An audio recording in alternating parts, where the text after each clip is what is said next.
일곱 교회 하시는 하나님의 말씀, 우리 예수님의 말씀이 있습니다. 사실 소아시아 일곱 교회라고 하지만 세상에 있는 모든 교회에 하시는 말씀이며 우리 한 영혼 한 영혼이 교회지요. 교회로 되어져가는 우리 한 영혼 한 영혼에게 하시는 말씀입니다. 오늘은 세 번째 버가모 교회에 하시는 예수님의 말씀입니다. 먼저 버가모 지역을 한번 보겠습니다. 버가모는 이 지명이 두 가지 유래가 있더라고요. 하나는 이 버가모가 원래 페르가몬이라는 발음인데 페르하고 가몬의 두 가지 합성어입니다. 페르는요 이중이란 뜻이고 가몬은 결혼이란 뜻입니다. 여러분 페르가몬 하면 됩니까? 안 됩니까? 결혼을 이중으로 하면 안 되죠.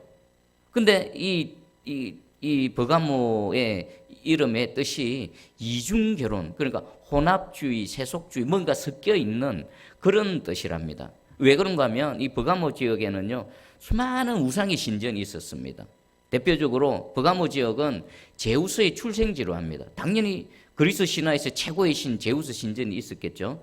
그리고 또 치료를 위해서 또 치료의 신이 있는데 그 이름이 아스클레피온이랍니다. 그 신전에 가면 실제적인 치료 행위가 일어났답니다. 아픈 사람들, 병자가 가면 거기서 마치 요즘처럼 병원에 입원해서 치료를 받는 것처럼. 그리고 실제 오늘날 현대 종합병원의 그 최초 시초가 바로 이 아스클레피온 신전에서 시작되어졌답니다. 뭐 여러 가지 음식 식이요법도 있었고요. 음악 치료도 있었고요. 거기에다 어떤 주술적인 행위까지 다 포함되어져 있었답니다. 그래서 아픈 사람들은 이 신전에 가서 실제로 병의 치유를 받아요. 오늘날 같으면 신전에 뭐하러 갑니까? 구경하러 가죠. 야, 1000년 전에 2000년 전에 이런 신전이 있었다고 구경 가지만 당시의 사람들은 신전에는요 그 신전의 신이 하는 그 은혜를 잊기 위해서 갔습니다. 아픈 사람은 이 치유를 위해서 갔고 또 어떤 신이 있었냐면은 아테네 신전이 있었습니다. 아테네는요 지혜의 신이었습니다. 그럼 아테네 신전을 찾아가는 사람은 어떤 사람일까요? 지금 뭔가 지혜가 필요한 사람, 삶의 문제가 있는데 그 삶의 문제를 해결하기 위해서 어떤 지혜가 필요한 사람이 실질적으로 이 신전에 나아가서 예배를 드렸던 겁니다. 그리고 술의 신이 있었습니다. 디오니소스라는 술의 신이 있었죠. 이는 향락의 신입니다. 그럼 이곳에 가면 실제 어떤 일이 일어났을까요? 아마 광란이 일어났을 겁니다. 술 마시고 향락하고 뭔가 육체적인 쾌락을 원했던 사람은 아마 디오니소스 신전에 가서 그의 만족을 채웠을 것입니다. 그리고 또 트라이안 황제 신전이 있었습니다. 황제 숭배, 온갖 우상의 신전이 있었고 또 황제의 신전이 있었습니다. 섞여 있다 이래가지고 페르가몬이라는 그런 이름을 갖게 되었고요. 또 하나의 설이 있는데 이것은 버가모 지역에는요 20만 권이라는 책을 소장한 도서관이 있었답니다. 지금이야 20만 권은 별거 아니지만 그 당시에 20만 권은 어마어마한 겁니다. 그 애굽의 알렉산드리아 도서관 다음으로 세계에서 두 번째로 큰 도서관이죠. 그래서 애굽에서 알렉산드리아 이쪽에서 이 버가모 지역에 있는 책이 탐이 나서 그것을 어떻게 빼가려고 이렇게 시도를 했다고 합니다. 그런데 그것이 실패로 끝났죠. 그리고 당시에는 책을 기록할 때 그 주 재료가 뭐냐면은 애굽에서 나오는 파피루스 있죠. 애굽의 파피루스. 그럼 이 사건으로 인해서 앙심을 품고 애굽에서 파피루스를 공급하지 않았답니다.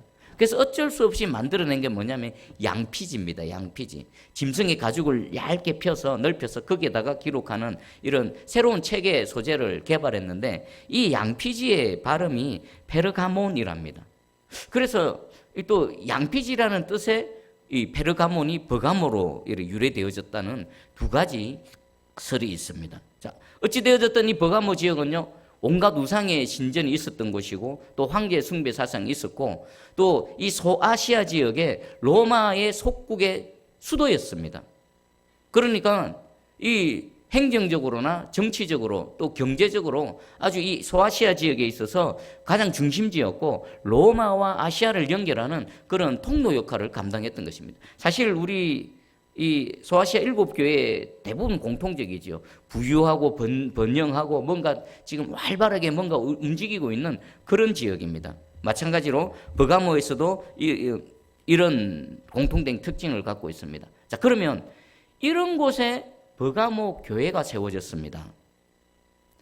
온갖 우상의 신전이 있었고 사람들은 매일같이 이 신전을 찾습니다. 자신의 목적을 이루기 위해서 그 신전에 찾았고 그 목적을 이루기 위해서 우상을 섬기는 여러 가지 예배 행위들이 막 이루어지고 있는 그런 곳입니다.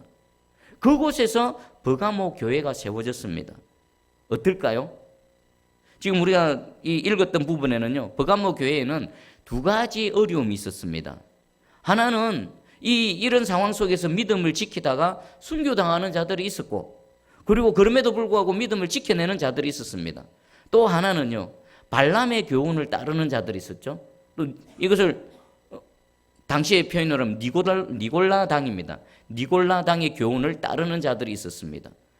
이 버가모 지역에 버가모 교회가 세워졌지만 이 교회가 어떻게 세워졌는지는 알 수는 없습니다. 하지만 분명한 것은 안과 밖으로 공격을 당하고 있었던 것입니다. 자, 이 교회에 오늘 예수님께서 말씀하십니다.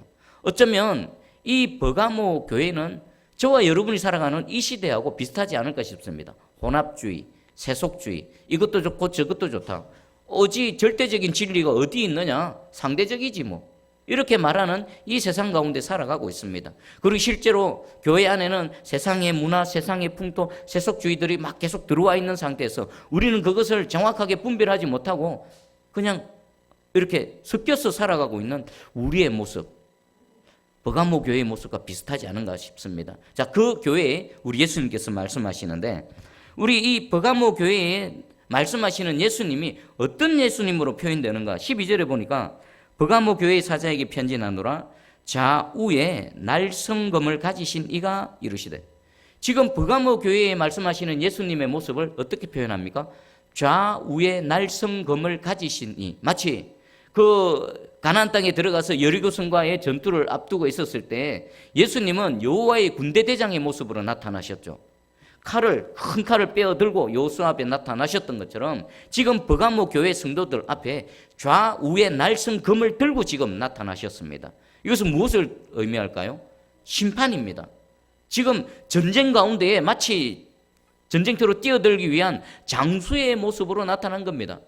어쩌면 안과 밖으로 여러 가지 공격을 당하고 있는 이 버가모 교회에 가장 합당한 모습으로 나타나지 않는가 싶습니다. 자, 그분이 우리 예수님께서 뭐라고 말씀하시는지 한번 보겠습니다. 우리 13절 한번 읽어봅니다. 시작. 네가 어디에 사는지를 내가 아노니 거기에는 사단의 권세가 있는 데라. 아멘. 여기까지입니다. 예수님 첫 번째 이 버가모 교회 성도들에게 말합니다. 내가 안다. 무엇을 아는가? 너희 버가모 교회 성도들, 너희 교회가 어디에 있는지, 어디에서 살아가고 있는지를 내가 안다라는 것입니다. 오늘 설교 제목이 어디에서 살아가고 있는가라는 것입니다.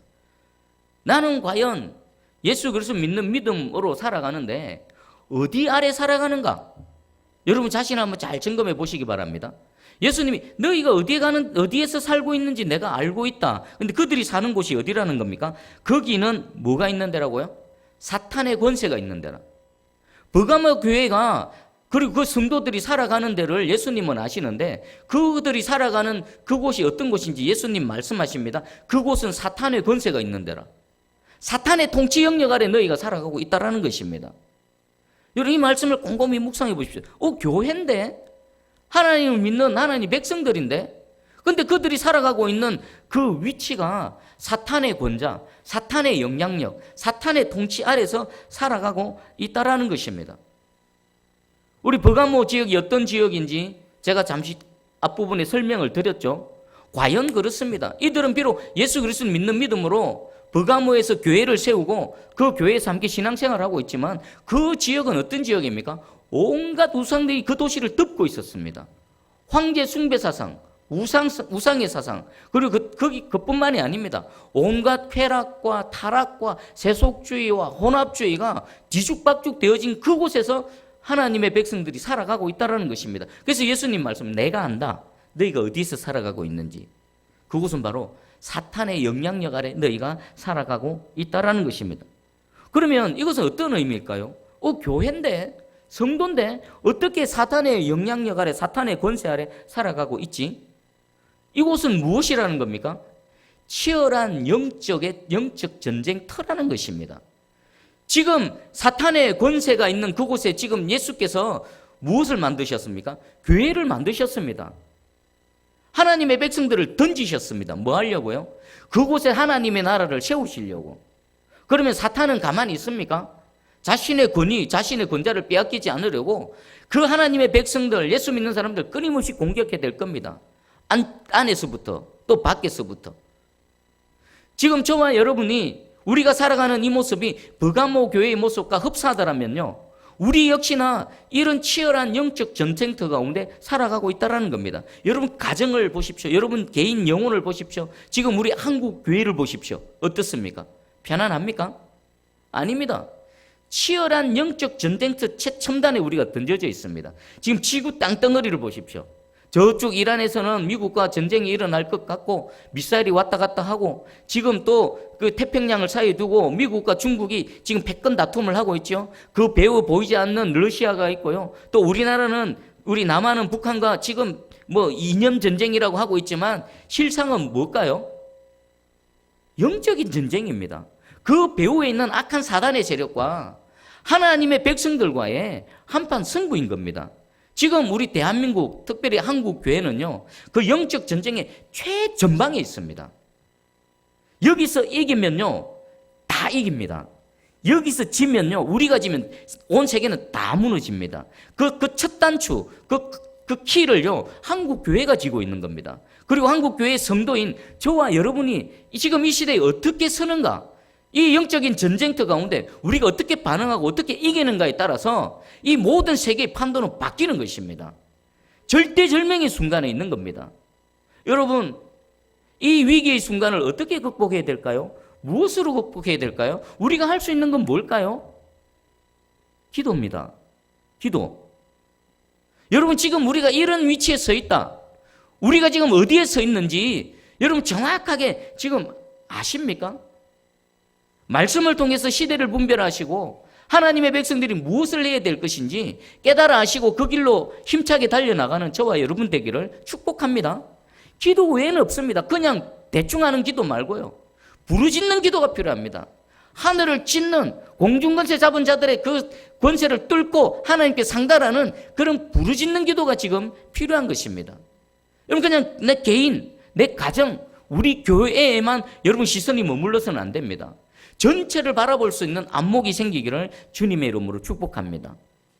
제가 이번 캄보디아 선교지에서 이제 새벽에도 아이들 모여서 함께 기도하고 또 저녁에도 모여서 기도하는데, 특별히 이 새벽 기도회 때는 말씀 마치고 7명씩 이렇게 그룹을 짓습니다. 그리고 그 7명 중에는요, 리더 한 사람이 있어서 이제 부르짖는 기도를 할 때 리더가 한 사람 이름을 들먹이면서 그 사람을 위해서 같이 합심해서 기도를 합니다.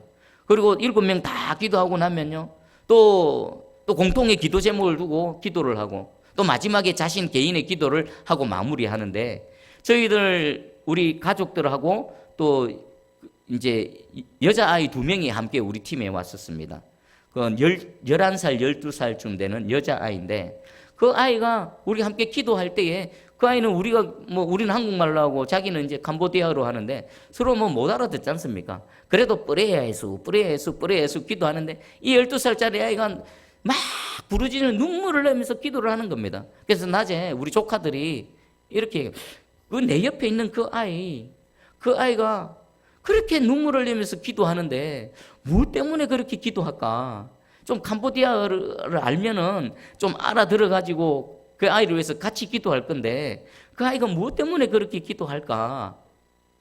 제가 말씀을 준비하면서 그 아이는 지금 영적인 전쟁을 치르고 있다. 치열한 영적 전쟁터 가운데 자기 혼자 감당하지 못해서 하나님께 도움을 구하며 하나님께 눈물을 흘리고 있다는 것을 깨달았습니다. 그게 가보십시오. 90% 넘게 불교 국가입니다. 그 아이가 비록 예수를 믿어서 새벽마다 나와서 부르짖고 기도하지만 그 부모들은 어떨까요? 어쩌면 그 집에 가면 덩그러니 우상이 놓여 있을 수도 있습니다. 그 우상 앞에 절하는 부모들을 바라보며 가슴 아파서 눈물을 흘릴 수도 있습니다. 그리고 마을 가정마다 전도를 다녔는데 작년에 갔던 그 가정의 어려움, 올해 또 똑같이 했더라고요. 영적인 그런 치열한 전쟁. 예배드리고 싶고 하나님께 나와서 예배드리려고 하는데 술 먹는 남편이 핍박을 하고 때리고 가정이 어지럽고 힘들어서 나오지를 못합니다. 또 어떤 가정은 정말 하나님 은혜 사모해서 예배 드리고 싶은데 갑자기 집에 올라가다 뒤로 넘어져가 다쳐서 질병 때문에 못 오고, 그게 다 뭘까요? 영적인 치열한 전쟁이라는 겁니다. 이번에 오토바이 사고 나가서 다친 그 중학생이 있습니다. 하나님 은혜로 이제 치유받고 퇴원했답니다. 그런데요, 그 가정이 어떤 상황이었냐면 엄마 아빠는 태국에 돈 벌러 갔습니다. 근데 그동안 하나님께서 은혜를 주셔서 아이가 믿음 안에 잘 자라나고 또 이제 뭔가 편안해집니다.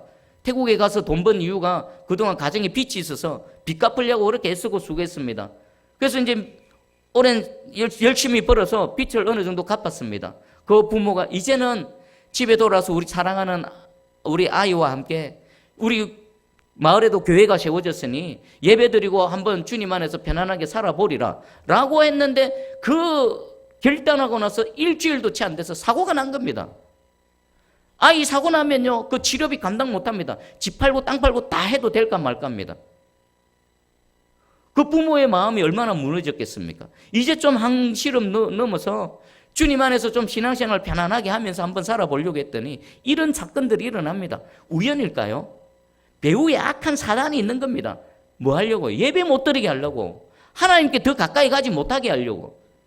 자, 몇 가지 제가 예를 들었지만 이 모습은 여러분들의 모습일 수 있습니다. 저의 모습일 수 있고 우리의 삶일 수도 있습니다. 모양은 다르지만, 형태는 다르지만 악한 마귀 사단은요, 우리가 하나님께 더 가까이 나가지 못하도록, 하나님께 마음을 집중하지 못하도록, 하나님 앞에 말씀 앞에 마음을 열고 하나님 말씀을 듣지 못하도록 쉬지도 않고 잠도 안 자고 호시탐탐 끊임없이 우리를 공격해 대는 겁니다. 우리가 바로 그들과 같이 치열한 영적 징계터 가운데 있지 않습니까? 거기서 이길 수 있는 방법은요, 우리 다른 거 없습니다. 기도하는 것밖에 없습니다. 그냥 기도해서 안 됩니다. 절박하게 부르짖게.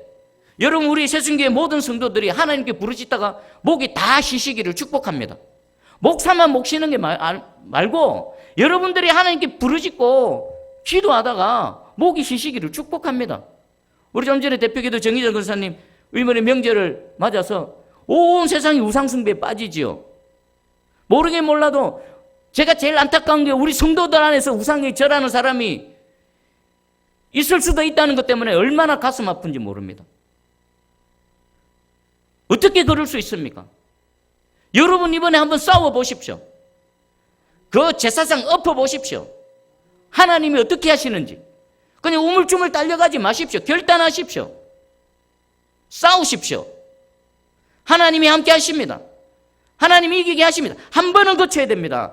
얼렁뚱땅 어영부영 어떻게 되겠지? 아닙니다. 한 번은 반드시 맞닥뜨려야 되는 겁니다. 그리고 이겨야 되는 겁니다. 우상숭배, 그것은요, 그 무엇으로도 용납 안 됩니다. 하나님 앞에 가서, 예수님 앞에 가서 내 예수님 믿었습니다. 내가 우상을 절하는 그 순간에도 내가 예수님 믿었습니다. 예수님 인정해 주실까요? 안 해주십니다. 여러분 주님 품에 못 안깁니다. 내 영혼 살기 위해서라도, 내 가정이 하나님 앞에 온전히 서기 위해서라도, 지금도 우상에게 절하는 그들을 건져내기 위해서라도 여러분 이 치열한 영적 전쟁터가 뒤로 물러나면 안 됩니다. 싸우시기 바랍니다. 하나님께서 이기게 하실 것입니다. 할렐루야. 자, 그러면 이 버가모 교회에 대해서 우리 주님께서 칭찬하시는 내용 13절인데 우리 내가 내 이름을, 거기서부터 한번 읽어봅니다. 13절. 자, 셋째 줄, 자, 시작. 내가 내 이름을 굳게 잡아서 내 충성된 증인 안디바가 너희 가운데 곧 사탄이 사는 곳에서 죽임을 당할 때에도 나를 믿는 믿음을 저버리지 아니하였도다. 아멘. 우리 주님께서 버가모 교회 성도들을 향해서 칭찬하시는 내용입니다. 그곳에는요, 내 충성된 증인 안디바가 순교당한 내용이 있었습니다. 예수 그리스도를 믿는 믿음을 지키다가 실제로 순교를 당했습니다. 그럼에도 불구하고 믿음을 지키는 성도들이 있었다는 겁니다. 여러분 구체적으로 한번 상상해 보시기 바랍니다. 지금 이 순간에 우리 교회 내에서 예수 그리스도를 믿는 믿음을 지키다가 누군가 죽임을 당했다, 아니면 경제적으로 아주 극심한 피해를 당했다, 아니면 수갑 차이지고 감옥에 끌려갔다. 만약에 그런 일이 발생하면 여러분도 어떡할까요? 아이고, 이 교회 망했네. 이 교회에서 이 교회에서 신앙생활을 못 하겠네. 이런 사람들이 있을까요, 없을까요? 있을 수도 있다라는 겁니다. 그런데 이 버가모 교회 성도들은요, 이 안디바는요, 그 교회의 지도자입니다. 감독입니다. 대표가, 감독이, 지도자가 믿음을 지키다가 순교를 당했습니다. 그때도 흔들리지 않았습니다. 기록에 의하면 이 안디바가 어떻게 죽임을 당했냐면, 여러분 그 놋으로 만든, 놋쇠로 만든 황소가 있습니다. 큰 황소가 있습니다. 그 황소를 밑에서부터 불로 달굽니다. 벌겋게 달굽니다. 그리고 어떻게 할까요? 사람을 그 위에 얹어서 태워 죽입니다. 마치 우리가 삼겹살 굽듯이 철판을 벌겋게 해가지고 사람을 그 위에 올려서 태워 죽입니다. 얼마나 고통스럽겠습니까? 이래도 예수 믿을래, 이래도 예수 믿을래. 그 살이 타들어가면서도 믿음을 저버리지 않고 그렇게 죽임을 당했습니다. 그 모습을 봤던 성도들 끝까지 믿음을 지켜냈습니다. 거기에 대해서 예수님께서 칭찬을 하고 계십니다. 여러분, 믿는 건 만만한 게 아닙니다. 기독교 역사를 쭉 봐보십시오. 그냥 예수 믿어서 형통하고 잘되고 복되고 이거 아닙니다. 목숨을 걸어야 되는 겁니다. 어떨 땐 진짜 죽어야 될 때도 있습니다. 저 김정은이 이 땅에 내려오면요, 저와 여러분 다 죽습니다. 그냥 안 죽일 거요. 아주 악랄하게 죽일 겁니다. 왜요? 지금까지 기독교 때문에, 지금까지 예수 믿는 사람 때문에 자기들 뜻을 못 이루거든요. 지금도 봐보십시오. 교회가 아니면 남한은 다 망했습니다. 그런데 교회가 있어서 버텨내고 있고 싸우고 있지 않습니까? 김정은이 위에서 지금 이를 부득부득 갈고 있거든요. 내려가기만 해라. 내가 다 죽여버려. 그냥 죽이지 않는다. 비참하고 괴롭혀서 죽일 것이다. 지금 그 시대를 저와 여러분이 살아가고 있습니다. 여러분, 예수 믿는 나의 믿음을 한번 잘 점검해 보시기 바랍니다. 주님은 우리에게 순결한 믿음을 요구하십니다. 섞이지 않는, 버가모처럼 섞이고 혼합되어지고 타협하는 그런 믿음이 아니라 죽으면 죽으리라는 그 믿음을 우리에게 요구하고 계십니다. 그리고 그 믿음의 소유자만이 우리 주님 앞에서 주님 품에 안길 줄 믿습니다. 자, 그런데 안타까운 일이 있습니다. 이런 교회에 또 다른 부류가 있었는데 어떤 부류냐? 14절, 15절을 한번 읽어봅니다. 시작. 그러나 내게 두어 가지 책망할 것이 있나니 거기 내게 발람의 교훈을 지키는 자들이 있도다. 발람이 발락을 가르쳐 이스라엘 자손 앞에 걸림돌을 놓아 우상의 제물을 먹게 하였고 또 행음하게 하였느니라. 이와 같이 내게도 니골라당의 교훈을 지키는 자들이 있도다. 아멘. 이 순교자 앞에서도 믿음을 지킨 이 교회, 그런데 예수님께서 책망할 것이 있다랍니다. 그 책망의 내용이 그런 교회 안에 발람의 교훈을 따르는 자들, 니골라당의 교훈을 따르는 자들입니다. 그럼 발람의 교훈은 뭐겠습니까? 여러분, 민수기 등장하는 그 거짓 선지자 발람입니다. 그가 했던 게 뭡니까? 하나님의 백성들을 저주하는 겁니다. 그러니까 저주하기를 원했지만 하나님께서 그 입을 붙들어서 오히려 축복하게 하시니까 그가 이후에 한 게 뭡니까? 이스라엘 백성들을 범죄하게 만드는 겁니다. 우상에게 절하게 만들었고요. 미디안의 여인과 음행하게 만들어서 하나님 앞에 범죄하게 해서 하나님으로부터 재앙을 받게 했습니다. 민수기 25장에 보면 바알보올 사건이 있습니다. 바알에게 절하게 만듭니다. 그리고 미디안 여인과 행음하게 만듭니다. 그래서 하나님으로부터 형벌을 받는데 한순간에 하나님께서 연병을 내리셔서 24,000명을 죽게 하십니다. 여러분 한번 생각해 보세요. 한순간에 24,000명이 병들어서 죽어져 갑니다. 어마어마한 재앙이지요. 근데 이 모든 것들이 누구의 교훈을 따랐다고요? 발람의 교훈을 따랐던 것입니다. 그리고 이 발람의 교훈을 따랐던 이스라엘 백성들처럼 이 버가모 교회 성도들 중에서도요, 이 니골라당의 교훈을 따랐다는 겁니다. 발람의 교훈이나 니골라당의 교훈이나 내용은 똑같습니다. 그러면 그들이 가르쳤던 내용은 뭘까요? 우상에게 절하는 겁니다. 우상의 재물을 먹는다는 것은 우상에게 절하는 겁니다. 그리고 우상의 그 모든 것들에게 동참하는, 참여하는 겁니다. 그리고 행음한다는 것은 도덕적, 윤리적으로 타락한 겁니다. 이 발람의 가르침, 니골라당의 가르침은요, 그때나 지금이나 있습니다. 하나님은 우리에게 말씀을 통해 그 정결과 거룩함을 요구하지요. 그런데 어떤 사람들은 뭐라고 말하면 믿기만 하면 된다. 네가 어떤 삶을 살든지 너의 삶의 모습이 어떻든 간에 믿기만 하면 된다.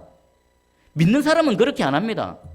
믿는 사람은 반드시 거룩해지고요. 믿는 사람은 반드시 정결해지고요. 믿는 사람은 반드시 하나님을 닮아가게 되어져 있습니다. 근데 거짓말합니다. 네 마음으로 믿기만 하면, 입으로 주여 주여 하기만 하면 네 삶이 어떻든 간에 네가 어떤 부정직하게 살든 또 어떻게 도덕적 타락하게 살든 하나님 구원하신다. 거짓말입니다. 거기에 속으면 안 되십니다. 그게 바로 발람의 교훈이고요. 그것이 바로 니골라당의 교훈이었던 것입니다. 발람의 교훈과 니골라당의 교훈을 따랐던 사람들의 삶의 모습은 어땠을까요? 그들은 주일 되면 주님께 나와서 예배 드렸을 것입니다. 그런데 현실의 삶은 어땠을까요? 온갖 신전을 다 찾아다녔을 것입니다. 병이 들면요, 그 치료하는 신전에 찾아갔을 것이고요. 뭔가 지혜가 필요하고 문제가 닥쳤을 때는요, 하나님 앞에 기도하고 하나님께 도움을 구하는 것이 아니라 지혜의 신 앞에 가서 거기서 무릎을 꿇었을 것입니다. 그리고 또 마음이 울적하고 이럴 때는 향락의 신 앞에 가서 육체적 쾌락을 만족시켰을 것입니다. 그러고도 예수 믿으니까 구원받는다라는 이런 거짓에 붙들려서 살아갔던 겁니다. 거기에 대해서 예수님이 지금 책망하는 겁니다. 너 안에 발람의 교훈, 니골라당의 교훈을 따르는 자들이 있다. 제가 유튜브 영상에서 이 버가모 교회를 검색해 봤더니 영상 제목이 이런 것이었습니다. 악을 용납하고 타협한 교회. 버가모 교회가요, 순교자적 신앙으로 믿음을 지킨 자도 있는 반면에 그 전체적인 그 버가모 교회 분위기는요, 악을 용납했다는 겁니다. 그런 자들이 있음에도 불구하고 그것을 내버려 두고 방치했다는 것입니다. 그리고 타협했다. 세상과 타협한 교회. 그것이 버가모 교회라는 겁니다. 그리고 또 자료를 찾아보니까 이 버가모 교회가 타락한 시점이 언제였냐면 AD 313년에 콘스탄틴 황제가 밀라노 칙령을 발표하고 난 이유입니다. 밀라노 칙령이 발표되어진 그때는요, 그 시점으로서 종교의 자유가 그리스도인들에게 주어졌던 겁니다. 그전에는요, 핍박당하고 학대당했습니다. 그런데 밀라노 칙령을 통해서 그리스도인이 종교의 자유를 얻었습니다. 그런데 아이러니하게도 이 종교의 자유를 얻은 이 시점부터 버가모 교회가 세상과 타협받고 그리고 타락해졌다는 것입니다. 어쩌면 우리의 모습입니다. 힘들고 고난이 있고 아픔이 있을 때는 하나님 앞에 무릎 꿇고 하나님 도움을 구했지만 뭔가 편안해지고 지금 좀 문제가 해결되어지고 나서 그때부터 곧바로 타락해지는 이 버가모 교회의 모습, 오늘 우리의 모습이 아닌가 싶습니다. 그리고 또 하나 생각해 보겠습니다. 순교자의 신앙을 갖고 있는 교회 성도들 안에 또 이런 타락한 거짓 교리를 따르는 그런 무리들도 함께 섞여 있는 것입니다. 자, 이것이 교회의 모습이지요. 당시의 모습이고요. 이전에도 그랬고 지금도 그렇고 앞으로도 그럴 겁니다. 이것을 예수님 뭐라고 말씀하십니까? 교회 안에 알곡이 있고 가라지가 있다는 겁니다. 한 그물로 해서 그물로 고기를 잡았는데 그 그물 안에 어떤 고기가 있습니까? 좋은 고기도 있고 나쁜 고기도 있습니다. 그럼 알곡은 어떻게 됩니까? 하나님의 곳간에 모아들이십니다. 가라지는요, 불로 태워버리십니다. 그리고 그물 안에 있는 좋은 고기, 나쁜 고기, 좋은 고기는 골라내서 담으십니다. 나쁜 고기는요, 어둠 가운데 집어 던지시는 것입니다. 그럼 이 말씀 앞에서 중요한 건 뭡니까? 내가 알곡이어야 되는 것, 알곡이어야 된다는 것입니다. 여러분이 알곡이어야 된다는 것입니다. 여러분이 그물 안에 담겨져 있는 좋은 고기여야 된다는 것입니다. 다른 사람이 판단 못합니다. 말씀 앞에 나 스스로를 점검하는 것밖에 없습니다. 하나님은 아시겠지요. 그리고 하나님이 네가 어디에 서 있는가? 네가 지금 알곡인지 가라지인지, 네가 좋은 곡인지 나쁜 곡인지 판단해보라라고 오늘 하나님께서 말씀해 주신 것입니다. 그러면 알곡, 좋은 고기는 어떤 사람입니까? 두 가지입니다. 어떠한 핍박과 어떠한 환난이 온더라도 비록 순교를 당한다 하더라도 믿음을 지키는 사람. 그리고 두 번째입니다. 외부로부터의 또 공격입니다. 유혹입니다. 세상과 타협해라. 그 정도는 괜찮아. 예수 믿으면 됐지. 하나님 다 이해해 주셔. 이런 유혹에서부터 여러분을 진리로, 여러분을 빛으로, 여러분을 지켜내는 것. 이런 사람이 알곡이고 좋은 물고기인 것입니다. 우리 새순교에 몸담고 있는 저와 여러분, 오늘 이 시간 예배드리는 저와 여러분 단 한 사람도 예외 없이 하나님 앞에서 알곡이 되기를 주님의 이름으로 축복합니다.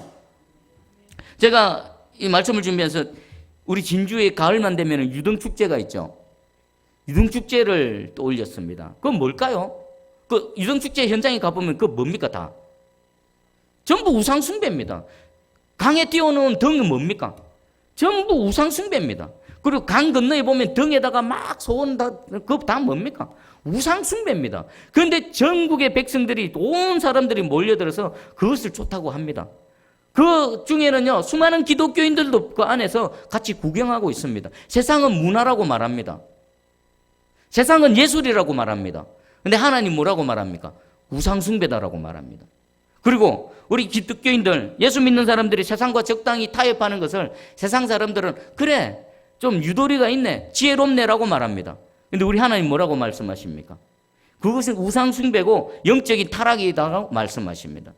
여러분 절대 타협하면 안 됩니다. 뒤로 물러나면 안 됩니다. 우리 다니엘의 새 친구 아시죠? 느부갓네살 왕이 그 30m나 되는 금신상을 만들고 거기서 엎드려 절하라고, 음악 소리가 나면 절하라고. 그럼 누군가 이 새 친구를 고발합니다.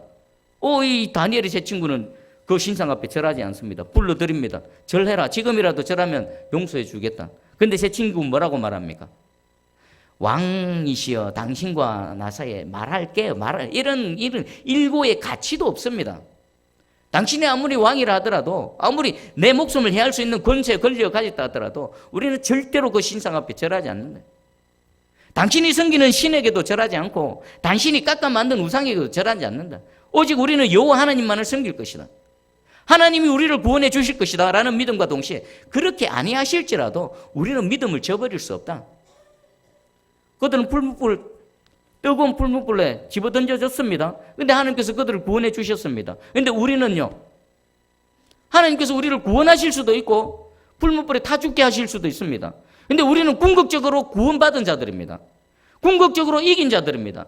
지금 이 순간 우리 호흡이, 육신의 호흡이 우리가 떠나간다 하더라도 우리는 무엇이 보장되어져 있습니까? 영원한 생명이 보장되어져 있는 겁니다. 살아도 사는 거고 우리는 죽어도 사는 겁니다. 두려워하지 마시고 불 가운데 들어간다 하더라도요, 그냥 걸어 들어가십시오.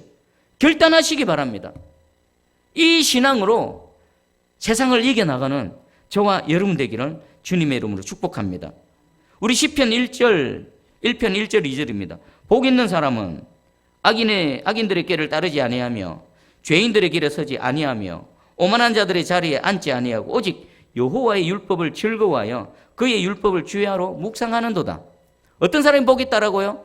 세상에서 말하는 이게 지혜롭다, 그렇게 해야 된다, 유혹하고 핍박하고 또 여러 가지 있지요. 악인들의 꾀를 따르라고 유혹합니다. 죄인들의 길에 서라고 죄인들이 막 부릅니다. 오만한 자들의 자리에서 막 유혹합니다. 그런데 복 있는 사람은 그 자리에 절대 가지 않습니다.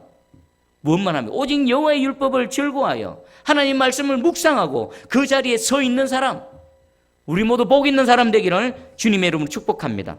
자, 우리 주님께서는요, 이런 니골라당 교훈, 발람의 교훈에 빠진 자들에게 기회를 주십니다. 어떻게 기회를 주십니까? 16절 한번 읽어봅니다. 16절 시작. 그러므로 회개하라. 그리하지 아니하면 내가 내게 속히 가서 내 입의 검으로 그들과 싸우리라. 아멘. 어떻게 기회를 주십니까? 회개하라는 겁니다. 지금까지 니골라당 교훈을 따랐다 하더라도, 지금까지 발람의 교훈을 따랐다 하더라도 말씀을 듣는 이 순간 회개하면 어떻게 됩니까? 하나님께서 용서해 주시고 다시금 구원의 은혜를 베푸셔서 그를 그 죄악 가운데서 건져내신다라는 것입니다. 회개하라. 돌이키는 것. 지금 행하고 있던 모든 것들을 스탑하고, 모든 행하던 죄악들을 스탑하고 거룩의 자리로, 진리의 자리로, 말씀의 자리로 주님 발 앞에 무릎 꿇는 것. 이것이 회개입니다. 그리하면 하나님께서 용서해 주실 것입니다. 새롭게 시작하게 하실 것입니다. 그런데요, 그렇게 하지 아니하면 어떻게 될까요? 내가 내게 가서 내 입의 검으로 그들과 싸우리라. 하나님이 회개하지 않는 자들에 대해서는 어떻게 하는 겁니까? 대적해버리시는 겁니다. 여러분, 하나님이 대적해버리면 어떻게 됩니까? 끝나는 겁니다. 소망의 기회가 없습니다. 자, 우리 버가모 교회 사진 한번 보여주세요. 버가모 교회 사진. 저게 지금 현재 버가모 교회의 사진 모습입니다.